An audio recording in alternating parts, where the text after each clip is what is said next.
Hello, everyone. I'm your host, Chris Garris, and this is the Transfer Room. Welcome to a live edition that is kind of spur of the moment, but hey, that's the whole thing about the internet. You can just do things when you want to. So tonight, I have met someone that is a younger Star Trek fan. And I felt like it'd be a good thing to bring somebody that's in the younger generation and let us know what they feel about Star Trek. So let me introduce Linda. Hello. Hi. Hi. Hi. How has your day been, Linda? It's been great. How was yours?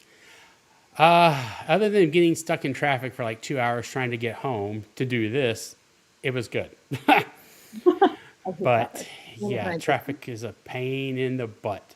Um, but anyway, yeah. So we met through just online, different ways online, and I started seeing the stuff that you post, and I was, honestly intrigued to see someone. And I hate to say that, but someone your age that's like, and looking at your background, a huge Star Trek fan. Like Yes. that's just not that just seems unusual in a way, but maybe I'm wrong. Um, but yeah, so just tell us a little bit about yourself, if you don't mind. Yeah, so my name is Linda. I'm 20 years old. I'm a physics major. I'm about to start my junior year of college, and I am a lifetime nerd. But there's nothing wrong with being a lifetime nerd. Not at all. I'm proud. Clearly. Yeah, let's look at your background. We see that, We've and got Women of Star Trek over here, mhm. Puzzle. We've got Star Trek, Star Wars, and Harry Potter all represented over here. Oh wow, so Yeah. you're all of it. Oh, yeah. Oh Musicals, my total gosh. theater kid.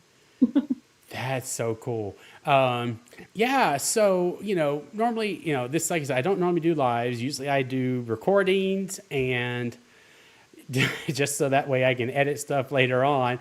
But I've been told, I need to try doing more live. So I was like, oh, what the heck, we'll just do it. I know it's not scheduled. Some people may be like, why didn't you do this more? I'm like, hey, just it is what it is tonight. And who knows? We probably will do more of these later on. But so, can you tell us how in the world did you become a Trekkie? Yes, so that would be my father's fault.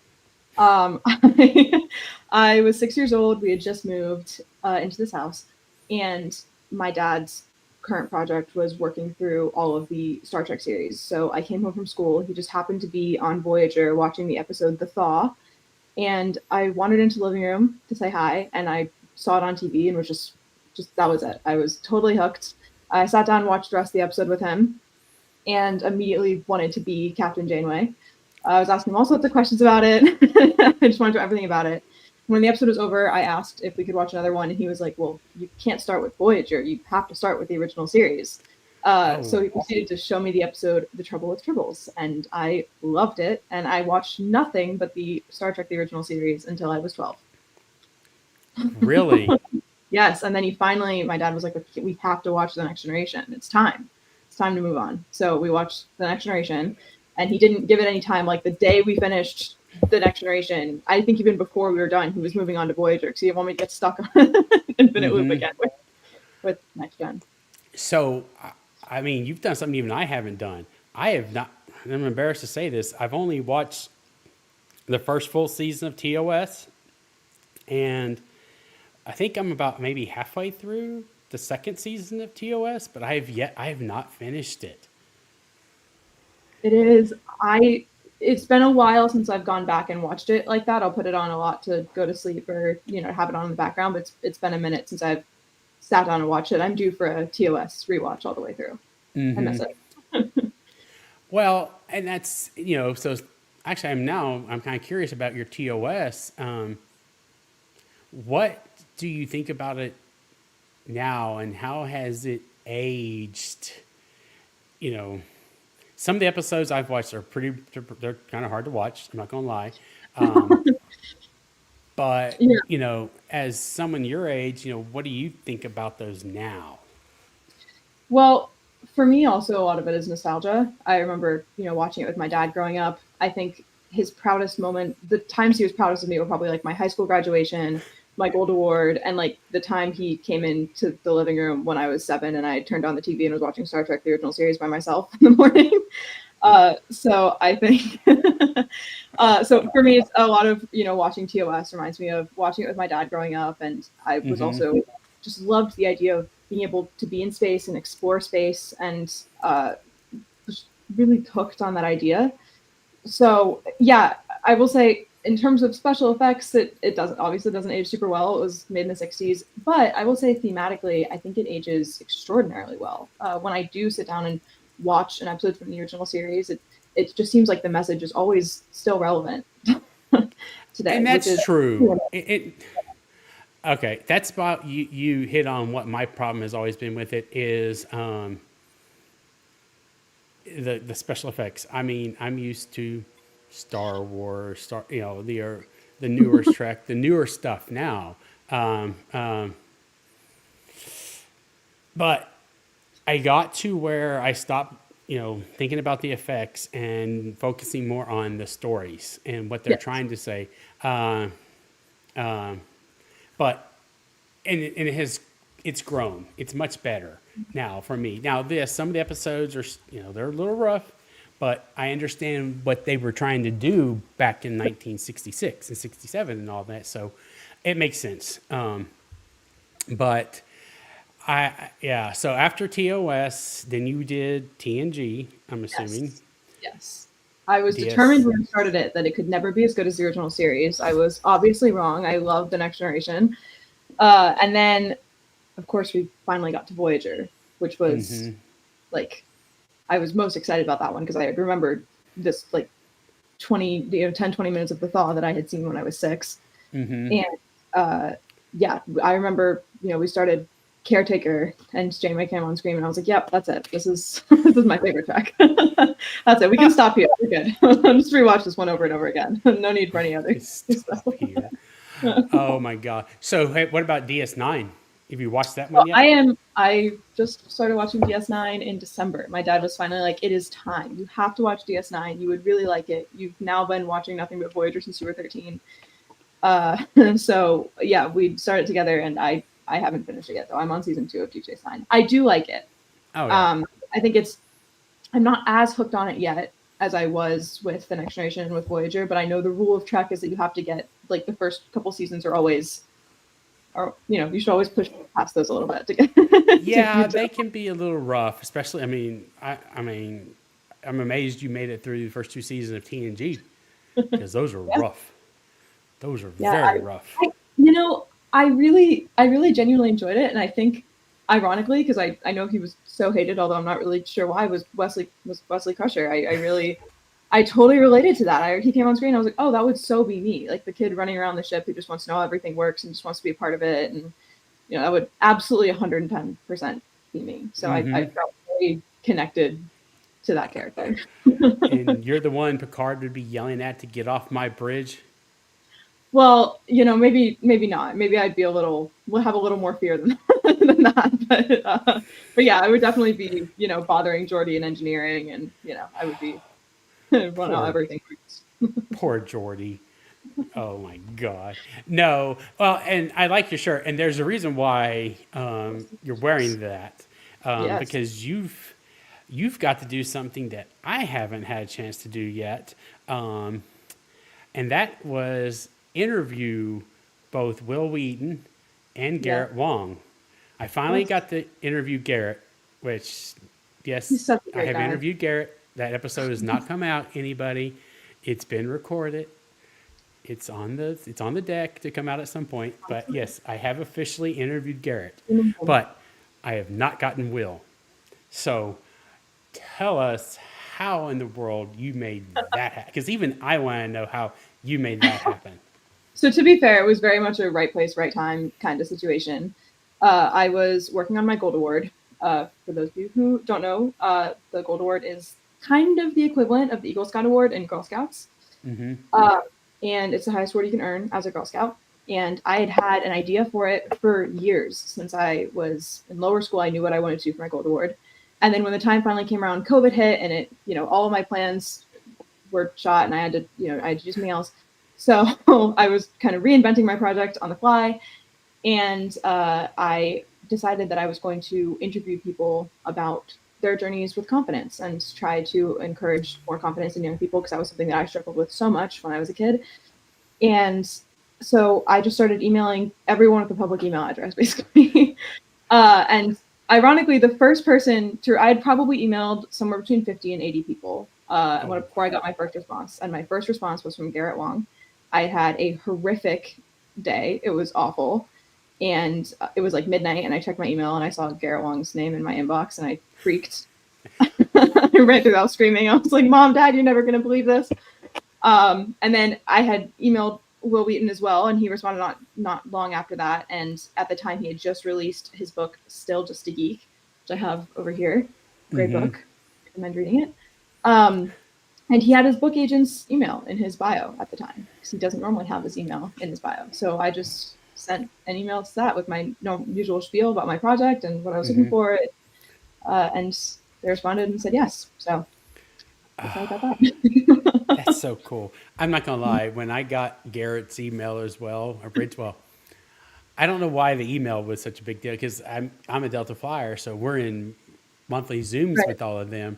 But when I woke, kind of like you, I woke up and I had an email from him like, oh, that's cool. So and then we did our thing, did get on there, but yeah, no, that's so cool, and that's that's such a good idea for a project, Yeah, thank you. And I'm an Eagle Scout as well, so that's why when I read it, I was like, okay, that's the highest award. That's what I thought for on your side, which is so damn cool that you got that. Man, well, I'm not gonna lie, I'm a little jealous still. It was. I mean, I was nervous, but both of I was really nervous, but both of them were very, very kind, and made it very easy to talk to them. And yeah, they both. That I still think about those interviews. I've used clips of them in projects in college. So it was very influential, and I think it was.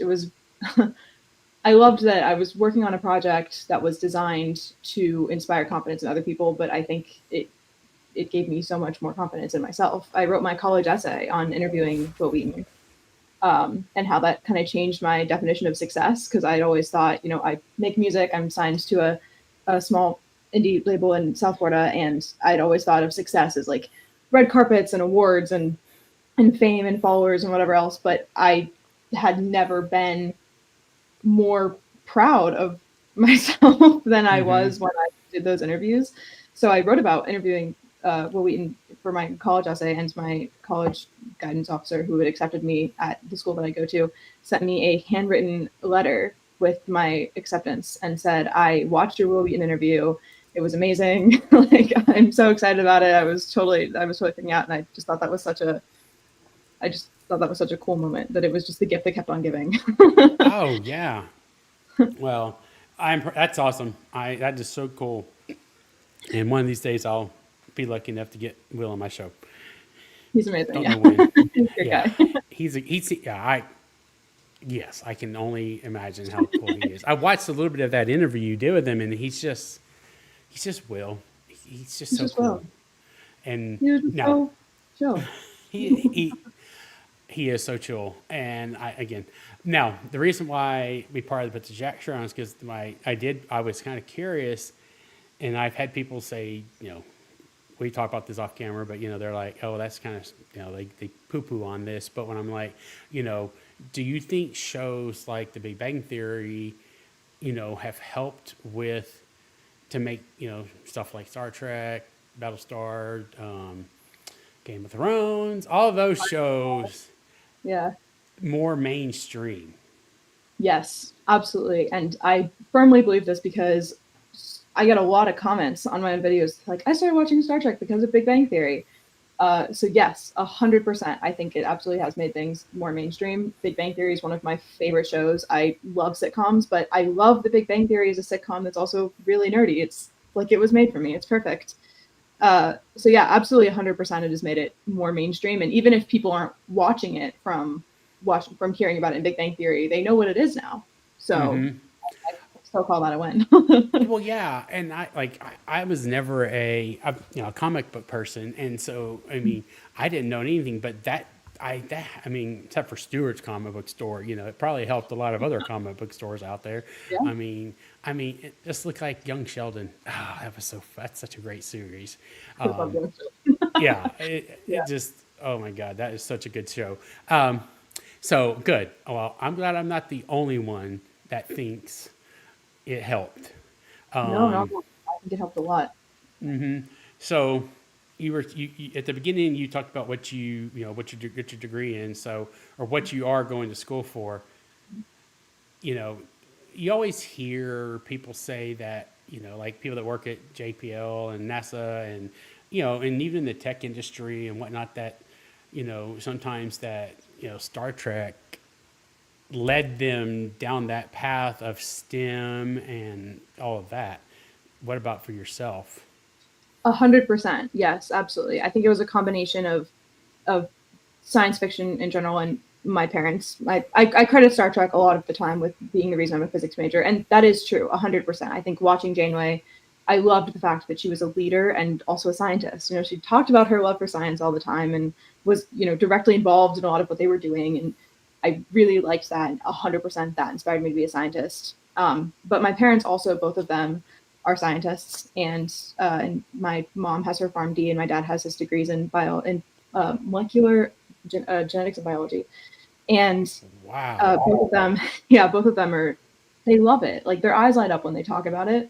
And I always knew that I needed to find something that made me feel that way. Like I needed to Mm-hmm. find something that I was that excited to learn about. And I was able to find that through Star Trek because growing up watching it, I was just so fascinated by space. And I wanted to be part of that process, whether it was, you know, building the rockets or being an astrophysicist or whatever it was. I knew I needed to be somewhere in the space industry, Mm-hmm. building a future that was as close to Star Trek as possible. So Well, you live in the right state for that. yes, I do. Yeah.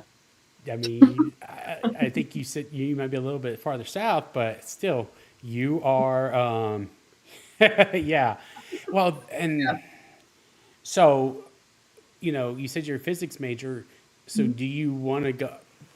Like, what do you think you want to do? Do you want to go work at NASA or or just anything in the science field? And I'm working on a program with NASA this summer, which I've really been enjoying. Um, I I'm not 100% sure yet. I've really mm-hmm. Oh enjoyed yeah. working with NASA. I think that might be something that I would want to do right now. I've been thinking a lot recently about medical physics, and I'm always thinking about astrophysics as well. That's always in the back of my mind. Some type of Mm-hmm. engineering. So there's so many options out there. I actually the first 3 or 4 weeks of my freshman year of college, I was a theater major. Clearly, so that wasn't obvious. So I switched pretty quick. I took an astronomy class, and the professor was amazing, and I realized quickly that I needed to at least give that a shot. It was something I'd loved my whole life, and I needed to give it a chance. And so I basically my options opened up so much after switching to physics that it's still Mm-hmm. 2 years later, and I'm still kind of wading through them and figuring out what it is I really want to focus on within physics. Mm-hmm. Well, and with what you're doing, there's so many different paths you can take. I mean, and like you were saying, you've looked at some of the medical stuff or whatever. I mean, you could be, Dr. Crusher at some point in time. Not quite maybe that, but Yeah. or Geordie, or you name it. I mean, that's Yeah. or I mean, with what we're doing right now and just with the space sciences and everything, I mean, we're not going to go what it is right this second, but with with the way there's stuff that needs to happen in the microgravity that we Yeah. can't do on Earth. You know, Yeah. in the medical fields, big time. But maybe you won't be making the zero gravity waste extraction toilet, like Mr. Wallowitz Wallace. did, not like Howard. But hopefully you'll make something that works um, consistently. My Or yeah, my dream is to have a. I would love to have a company that develops medical technology for space travel. That would be like a far in the future goal. Yeah, but definitely just anything in the space industry. Really, I just always where my heart's been. So well, good. Well, I'm glad Star Trek is helping you make that a dream, take your dream into reality. Actually, yeah, well, we're gonna get to a little more fun stuff here for a second. all right. I know we were talking. You just got picked to be a content creator at Yes. oh god, Florida Con. It's shoot, Florida SuperCon. Florida Yes. SuperCon. Dang it, I Yeah. was trying to get it right, but I couldn't. No, I'm very very excited about this. Yeah, let's. Okay, how did that happen? How'd you swing that? Do you even know how you swung that? Yeah. So I mentioned earlier that I work with a label, and the producer that I work closely with, his name is Wilson, and we've been working together for years. And he has been telling me to make content and apply for these things. And Bob, he's like, the worst that could happen is you don't get it. But I was like, I will, and didn't. But then I started posting Star Trek content, and I had, I went from 200-300 followers to, closer to 1,000 followers. And I was on a cruise with my best friend, and I was just browsing the Florida SuperCon website because I live on the Florida SuperCon website this time of year. And I was just looking at the content creator application, just looking at it. And my best friend, her name is Samantha, she walked by and she was like, "You should apply." And I was like, "It says you have to have 200,000 followers. I don't even have 2,000 followers across all of my platforms." And she was like, "You should apply anyway."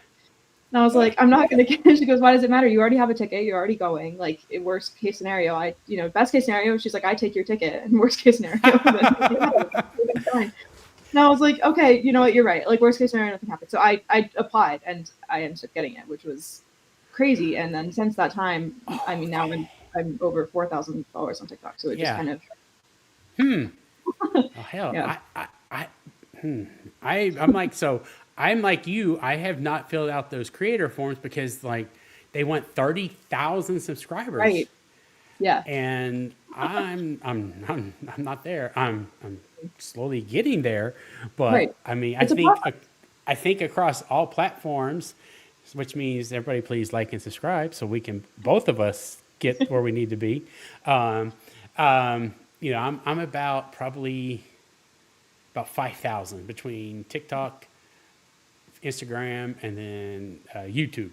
Oh, and then Right. oh no, and Blue Sky, all there. But still, I don't have 30,000. So I've always shied away from filling out those applications for the bigger ones like that, which makes me think now you should just for the heck of it, you should apply for the Trek to Orlando.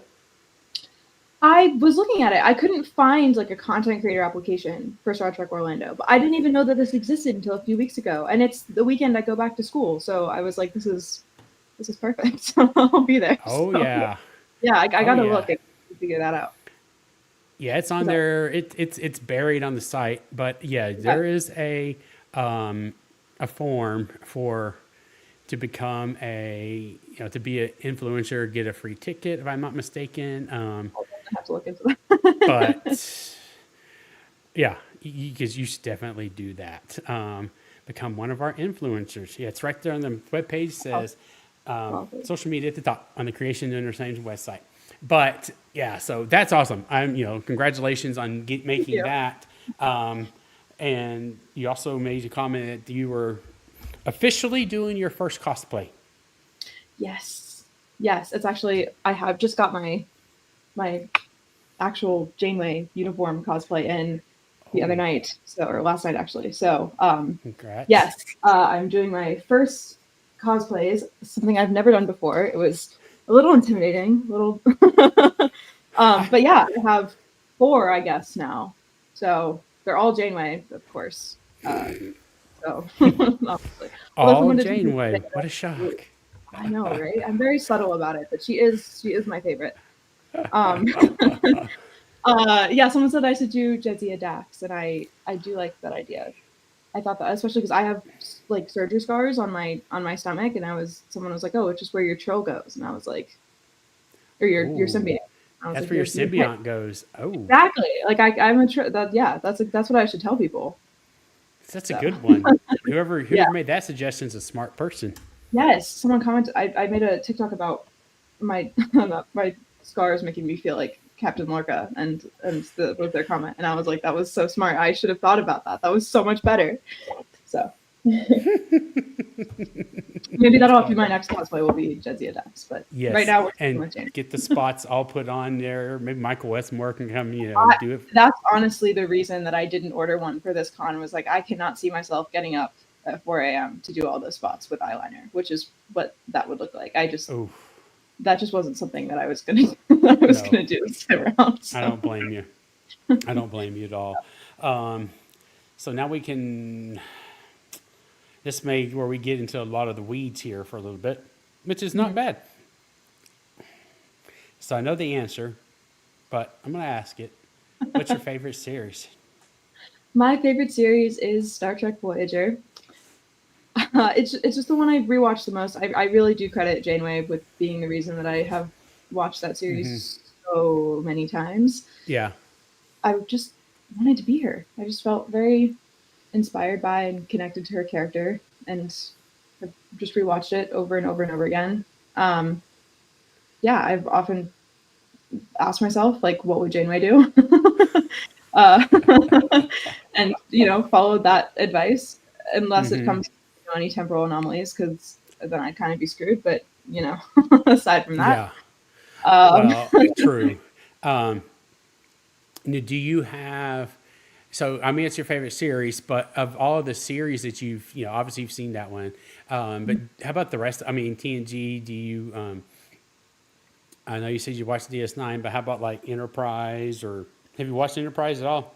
I've seen a little bit of Enterprise. My dad and I started watching. He's seen all of them. I've seen Hmm. a couple. We watched a few together. It was a very long time ago, so I really don't Hmm. remember a whole lot. So I do need to go back and watch the entirety of Enterprise. Yeah. Oh, it's still for me. It's still my go-to series. Um, Again, it's kind of like I'll either like if I'm sitting here editing, I'll either have Enterprise running on the TV just to have some noise, or The Big Bang Theory, one or the Yes. other typically. Um, Yep. um, and it's not, and of course, TNG was my first series Mhm. because that's just what was on when I was how old was I? 11, something like that, when it came out. So that was all I had where I live at the time. So I didn't get to do DS9 until streaming and all that stuff. So, but now, I mean, I don't get me wrong. I DS9 is phenomenal as it grows. Oh my God, it's got some of the It's been best. really really good so far. Like even if it's Yeah. not my go-to right now, just a really well written show. So, I yeah. suspect, and I'm gonna to make a guess that once you finish it, it may not become number one, but it will definitely be very high on your list because almost All right. everybody that I have that watches it, and it just they love it. Um, but what about like the new stuff? I know you may come you haven't watched everything yet of the new series, Have it. but I need to. I need but to a little bit. what is your take on okay, so we have, and I may get griped at because you have Legacy Trek, which Mhm. is everything from Enterprise to TOS or the original, whatever. I'm just gonna call Right. it Legacy, and then you have the new stuff, Discovery, the JJ movies, which Mhm. anyway, the JJ movies, but mainly Discovery forward. So you got Discovery, Strange New, Picard, Lower Decks, and Prodigy, and soon to be Starfleet Academy, Yes. which Oh, I'm so I'm excited. looking. Oh, I I can't should wait. have. Okay, we're going to jump into that one first. I just for a minute, even though we haven't seen it yet, I am so I want to know. So from what I have heard, is that it's the doctor from, oh God, you probably know Voyager. the, it's Voyager, but I can't remember what episode though. It's the one when he's like 800 years in the future. Is it? Oh, oh, It's not Living the thaw. Witness. Yes, Yes, that's yes. Which what we're hoping I've heard. It's because at the end of Living Witness, he leaves to go back to go back. That's to right. Earth. That's right. Yes. I Oh, okay. obviously I I can't. just assumed, I guess, that it was just an updated EMH. I don't know. Like I said, I don't know if That anybody makes in the live chat is still around. If Dave might know, but we've heard that's some of the stuff I've heard through different Yeah, that makes sense. That channels. would be really interesting because he didn't have the experience really on Voyager post. I don't know what season that episode was, but he didn't have the whole Voyager experience. So that would be very interesting to see that Yeah, so EMH. we'll see how it goes. I don't know. I so that I'm looking forward to that series. I'm a lot of us get so frustrated because we were so used to 26 episode seasons and not Yeah. this 10 episode stuff. Yes. And then they're cutting us off with Strange New Worlds season 5, giving us 6 Yeah. instead of 10. Right. Now, Right. there is some speculations that they could be, kind of like what they did with Stranger Things. They had fewer episodes, but they were longer, like hour and Right. a half to 2 hours. So I don't know. We'll see. We'll know here in in about 2 weeks. But but so but okay. So we got the legacy and the new stuff. Yes. What, like, as someone who's 20 years old, you know, what do you think about like how the newer Trek has been updated? Is it more in line with the times now, or with the way society is? Yeah. So first, I have one more thing I wanted to just say about Starfleet Academy that I'm really Oh excited yeah, about is that absolutely. I'm wanting to see the series forever. Like I've always said, even when I was a kid, I was like, I want to see what Starfleet Academy is like, and the fact that they're releasing it while I'm in college and I'm the same age as these people, I'm very, very excited about that. This is makes me very happy. But yes, so I think I really enjoyed what I've seen of New Trek. I love Lower Decks. Like I have my Moopsie over here somewhere. I I am obsessed with Lower Decks. I think it was phenomenal. Definitely, that's not a show you can use really to get someone into Star Trek. That's definitely a very like you have to be a Trekkie to really fully appreciate Lower Decks. Yeah. It's a love letter though to Star Trek and to Trekkies, which I really appreciate, and I thought it was absolutely phenomenal. I think besides Voyager, that's probably my most rewatched Trek, even though it's newer. I just think it's hilarious. Like I don't think something has made me laugh out loud like that in a really long time. Like that, I thought it was phenomenal. Um, I have seen a little bit of Strange New Worlds. I've seen a little bit of Picard. So I need to catch up on those. And I've seen a little bit of Prodigy. I think of I've seen, I've seen a little bit of Discovery. What I've seen, I've enjoyed. It's definitely different from what you were talking about the legacy era of Trek. I don't think that's necessarily a bad thing, though. TV has changed since that era, and I kind of like that Star Trek is changing with it. But also, I loved how Legacy Trek has, every episode is a different story, right? Like you can kind of tune into any episode and there might be like an overarching story or like two parts and stuff like that. But it's, for the most part, every episode has a story start to finish.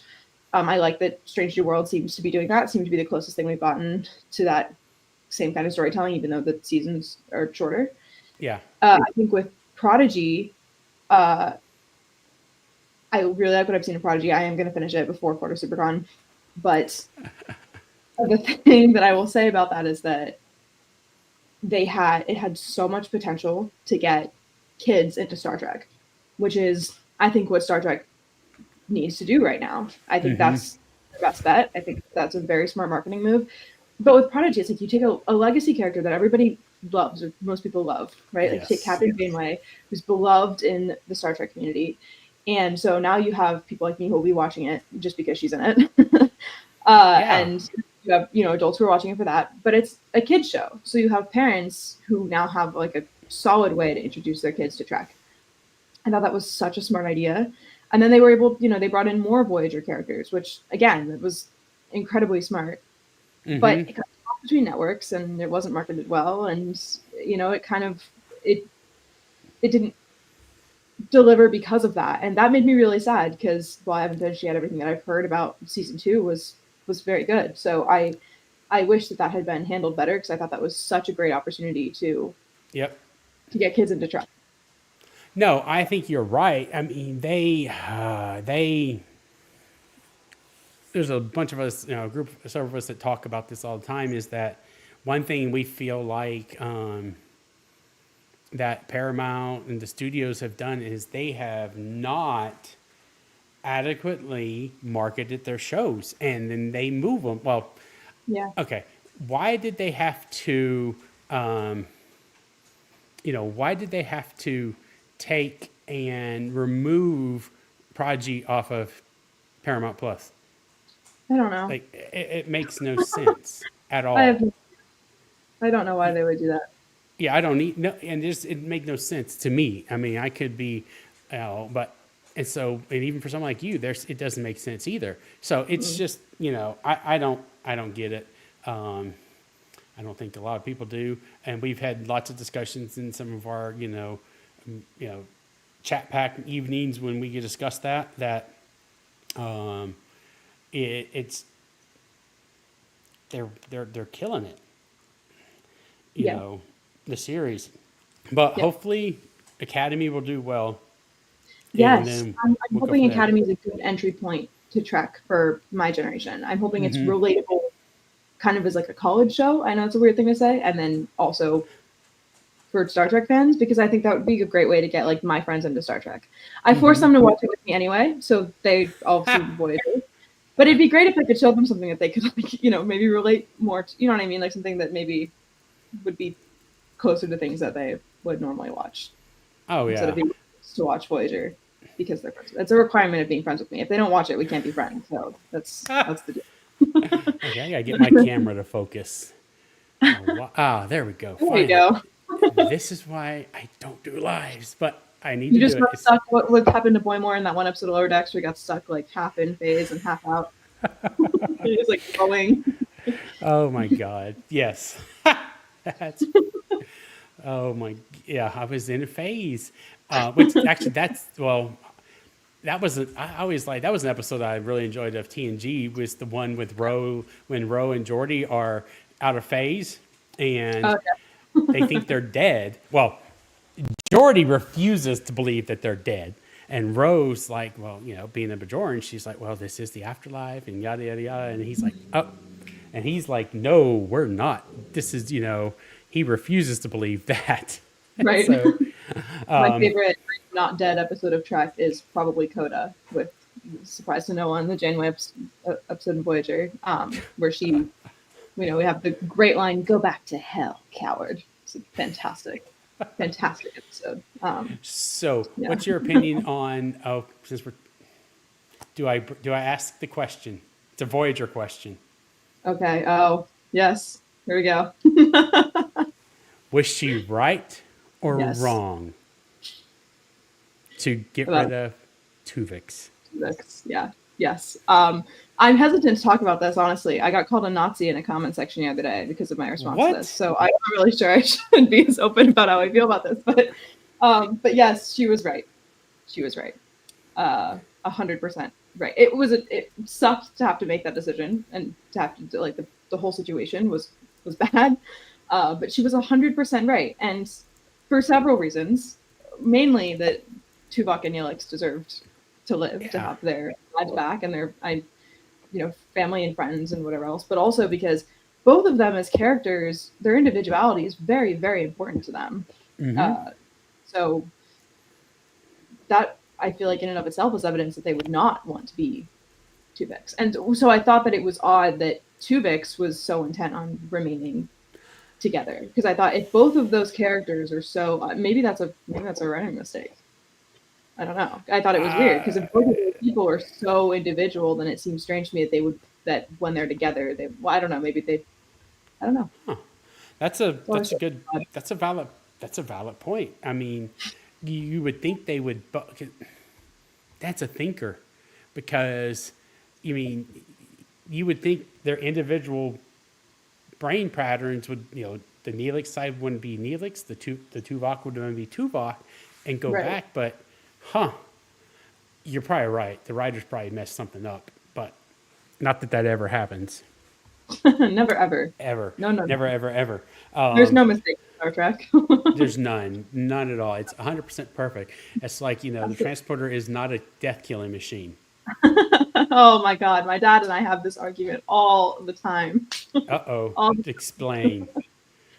he, since I was little, Mm-hmm. he would always say, "Well, the transporter kills you," and I would get so upset. I'd be like, "No, it doesn't, because you're still, remember, even if it's not the same physical matter, you're still you." And then it was this whole philosophical discussion of like, do you have a soul? Does the soul get transported? How does it know? And it just kind of spirals from there. But I was always adamant that, well, it's not the same matter, and you could argue that it technically kills you. You're not dead because you still retain your memories, and like it's the same. You don't have to teach someone all over again when they transport, like who they are and where they are and what's going on. Mm-hmm. So, therefore, it must be the same. But I guess technically everyone is a transporter clone. Yeah. I don't know. The older I get, the more I tend to side with my dad, but I can't admit to him that he's right. So I'm just gonna have to stand my ground on this for the rest of my life. Mm-hmm. A standard. Hey, who knows? You might be the physicist that figures out how to beam us. I think that would be very bad for me. I think people would be very upset if I created a real life. With all the discussion of how it kills you, I feel like maybe I should do that. That'd Yeah, be cool. but I'm not gonna lie. There are days I wish I had one, because I'm, here in a few weeks I've got to fly out to Las Vegas and then Chicago in November for STLV, and then the trek to Chicago. So yeah, a transporter would be really nice to have. Good. I live in Central Florida, for most of the year while I'm in school, and let me tell you, driving there, I think it's just, they just take like the dumbest people on planet Earth and they give them all cars and just let them loose on I-4. I think that's what happens. I really am convinced that's what's going on. Like that stretch between like Universal and Disney. Whew. Oh God, I haven't been that, but I've got friends that live in right in between Orlando and Tampa. So they're like, I'm not sure where that is, but there is like 45 minutes in Orlando and 35 minutes in Tampa. So if I go there, we can go Disney or whatever. And it's so funny. And this is kind of getting off topic here completely, but I remember one of the last times, the first time I went out there and visited them, and we were going to, we were going to Disney World, but downtown Disney. Mm-hmm. And when you're in Mouse Land, because if anybody hasn't been there, even the power poles are in the shape of Mickey's head. Yep. I wish I had, they're all packed away in my college stuff, but I have a very large collection of Mickey ears, and most of them are Star Wars. So I wish that I had them out right now. I have the R2D2. It's a friend of mine. I didn't buy it, but a friend of mine bought me the R2D2 Mickey ears hat. Mm. It's somewhere in a closet, I think. But that's awesome.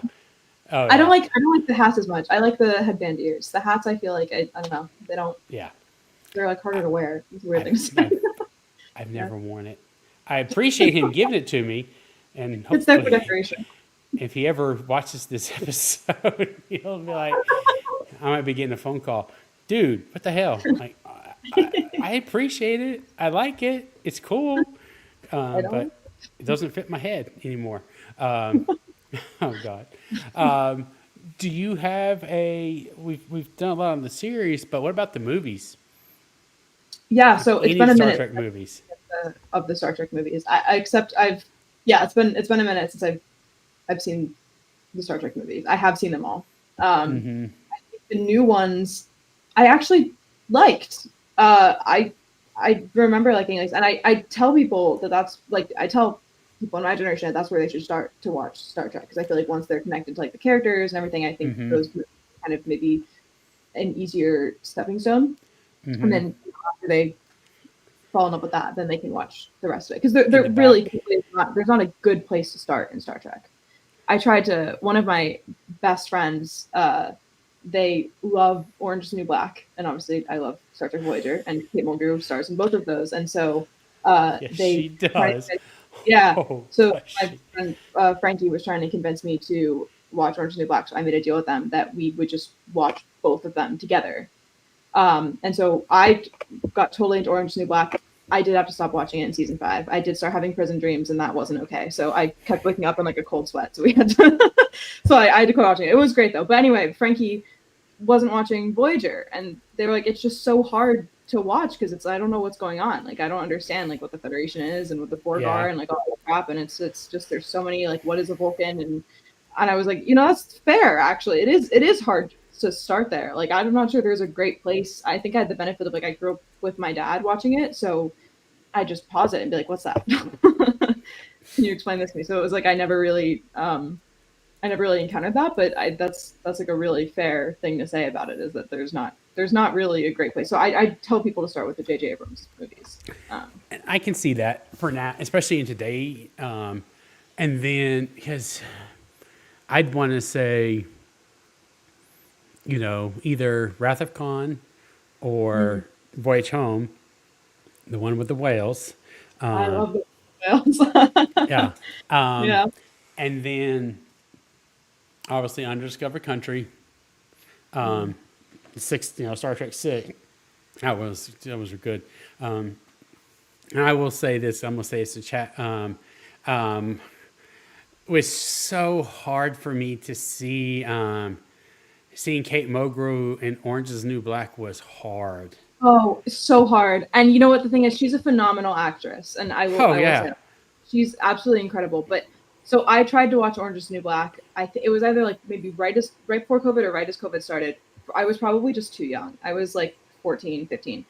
And I got to the scene where she was like, "You're gonna leave as a in a body bag," and I was like, "Nope, that's not Janeway. We're turning that off. Like I can't. This is not. I can't do this. This is not okay."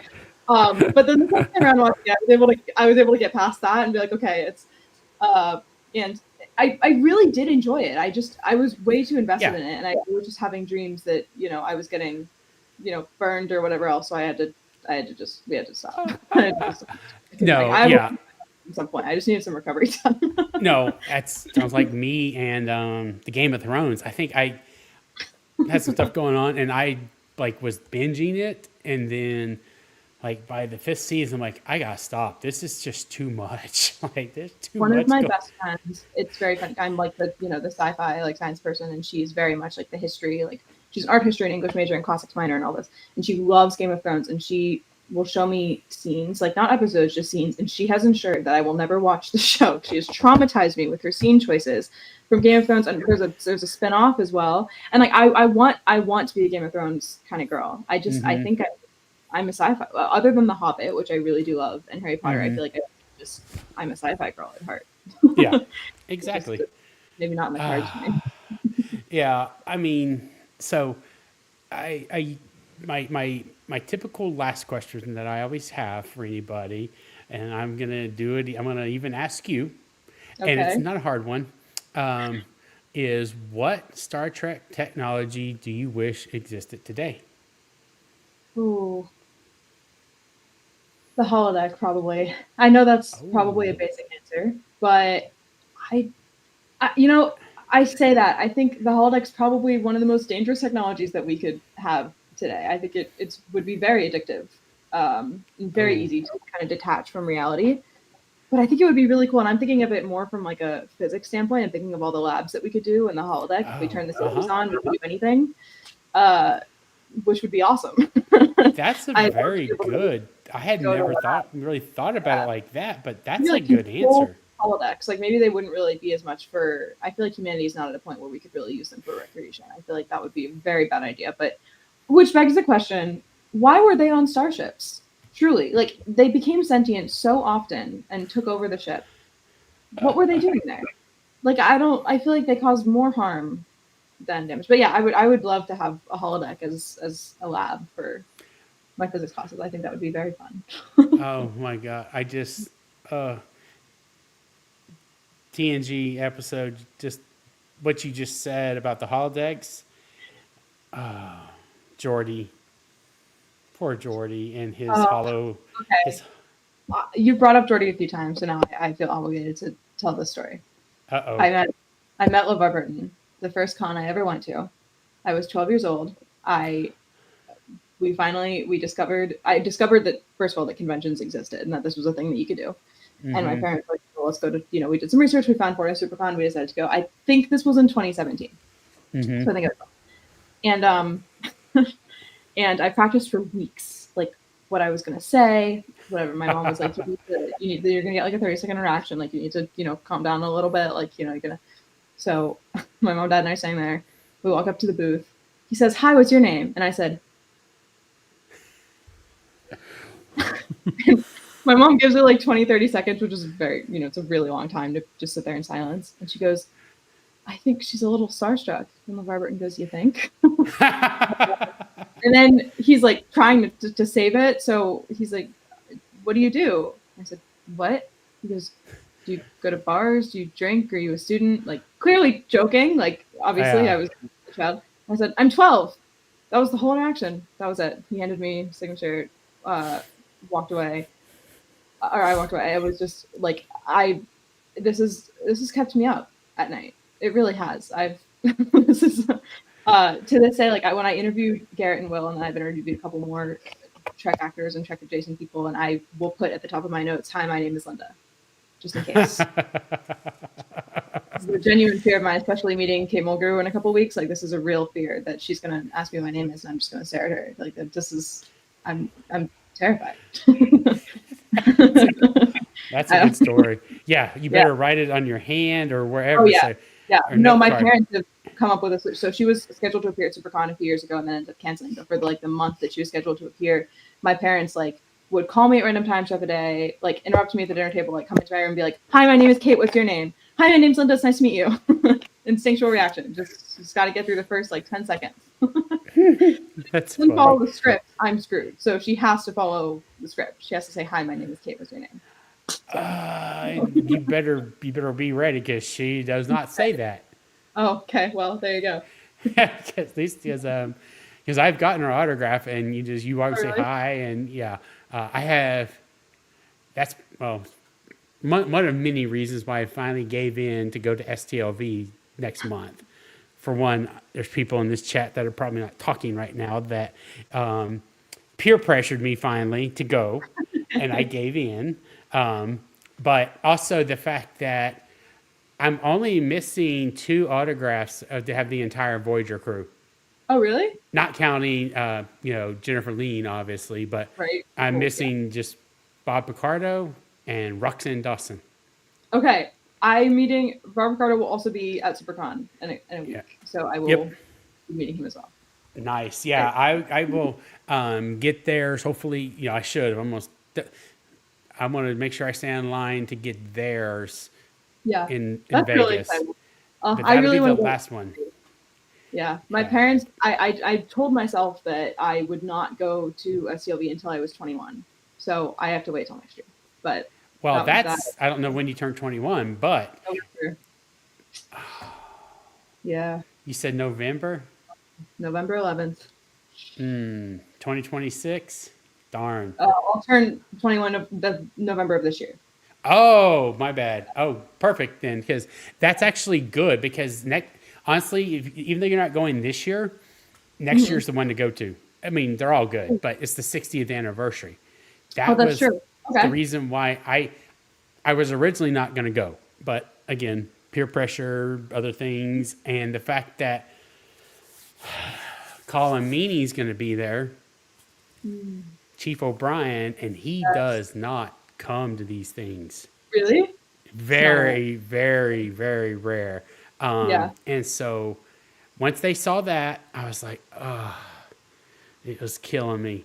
And then some other stuff has happened over the last several months, and I'm just like, fine, I'll go. I booked it. I'm staying at the Rio. I'm just like, I'll go. Y'all win. I mean, let's just be real. I'm winning too. I'm not gonna lie, but Yeah, you're going to STLV, so I'm going to STLV, and hey, there's the people. Yeah, I felt bad. I'm not gonna lie. I when I just made this, I should have said let's do it at 9 o'clock your time, Uh, because there's another podcast going on that probably just finished a few minutes ago. And I was like, ah, but I didn't want to push it back too long. But yeah, no. And then if you go to, so yeah, I need those two to finish off my Voyager. Because okay. they were all but the two of them were in SpaceCon last year in San Antonio, which was my first con to go to. So Oh, that's so exciting. I've since, oh God, we were in a live chat a couple weeks ago, and I realized that I have more than doubled my number of cons in one Wow. year. Yeah, when I realized that, I was That's like, really cool though. yeah, oh no, don't get me wrong, it's cool, Yeah. but my credit card is not very happy with me right now. It's so expensive. I just ordered I ordered so much stuff for SuperCon. I was like, oh, I'll be there all 3 days. Like it's fine. I'm not spending money on 3-day pass, so I can spend money on everything else. Spend triple the amount of money when I'm there. I haven't even started shopping at SuperCon yet. And I ordered Yeah, all the cosplays, and I ordered Star Trek hair clips, which are coming in soon. And I ordered, I don't know where it is. I got in today, a Star Trek from the official Star Trek website is over here. A Janeway bag. It's like her oh uniform. cool. I was like, this is a perfect con bag. It'll fit all of my photos and signatures. And Have you found your phaser rifle yet? no, I haven't. I looked and I found a 3D printable, something you could buy and then 3D print, Yeah, what do you call it? But I don't have access to that, so I'm not gonna be able to do that. And the only other ones I was able to find were either very, very expensive or were gonna take forever to come in. So I have my macroism cosplay, but I don't know ah, that it will include a phaser rifle. Which let's be real, it's a gray tank top with black yeah. a Voyager com badge. But the point remains that it's clearly supposed to be macroism. But I think you have a yeah, friend online. I don't know if you can see the live chat there. I haven't been looking. Oh my God, I was just talking. This is the best one. The reason that I have a contact here at SuperCon. Hey, she's the one who hooked you up or made you do it, so Yes, that's great. she absolutely Um, is. yeah, And we she's need to kind of find out. her job is to make sure I don't pass out when I see Kate Mulgrew in person for the first time. She'll have to look what I do. So And then you would. Oh my God, I think you might go in. You could have cardiac arrest when you go to the yeah. Orlando one Oh, I in don't even. general. We're not even there yet. We have to just get through. We have to survive, SuperCon first. Let's just let's see here real quick before we go. Anson Mount, Anthony Rapp, Bonnie Gordon, Casey Biggs, Celia Rose Gooding, Christina Chong, Sirach Lofton, Connor Dom, Ethan Peck, Ethan Phillips, Eugene Cordero, Gates McFadden, Jeffrey Combs, Jerry Ryan, John Delancey. He's fun. He's good to talk to. I've met him. He was great. Yeah. I've Yeah. not gotten to meet Max Grodenchik. Michelle Hurd, oh, she is awesome. Okay. Like I stood there and talked to her for about five. It was again. She wasn't very busy when I went to her table, and she is full of energy. And you get her talking. Oh, she is good. Tawny Newsom and Vaughn Armstrong and Terry. She really- I'm looking forward to meet Terry Metalis. okay. He's supposed to be in Vegas as well. But yeah, Yeah. I think you'll have a great time at Yeah. ST Orlando. Okay. I'm gonna have to investigate this more thoroughly tonight. Oh Secure yeah, yeah. Get your my tickets and get out there. But anyway, Linda, thank you for doing this tonight. I know it so was kind of last much minute. so much fun. I really Yeah, it was appreciate it. fun, and it was good. Like I said, what really, you know, seeing again someone who's your age that just is into our fandom, Yeah. you know, and that's what we need to keep this going because that's one of our right now that's one of the biggest unknowns is what's going to happen when the merger finally finishes with Paramount and Skydance. Are we going to have Star Trek? And are we Right. going to have a drought? And we're fingers crossed. We're praying that there's not a drought after Starfleet Academy, but we just don't know. But I'm still again, waiting on Star Trek Janeway. There were so many rumors about it, and then it just never happened. And I'm just saying, if they absolutely needed someone to play like a cadet to lieutenant aged Catherine Janeway, then I might be able to be persuaded to clear my schedule and could make that you might take a sabbatical from school long enough to do that. yes. I mean, obviously, yes. I would drop everything I was doing. It wouldn't matter. I'd be there in a heartbeat. So Yes. there's no questions asked. So No. Paramount, anybody, Skydance, here's, she's wanted to do an audition. All right. I'm ready. I'm waiting for a call. Yeah. All right, Linda, thank you so much. And we will talk to you on the other side. You have a good night. Good night.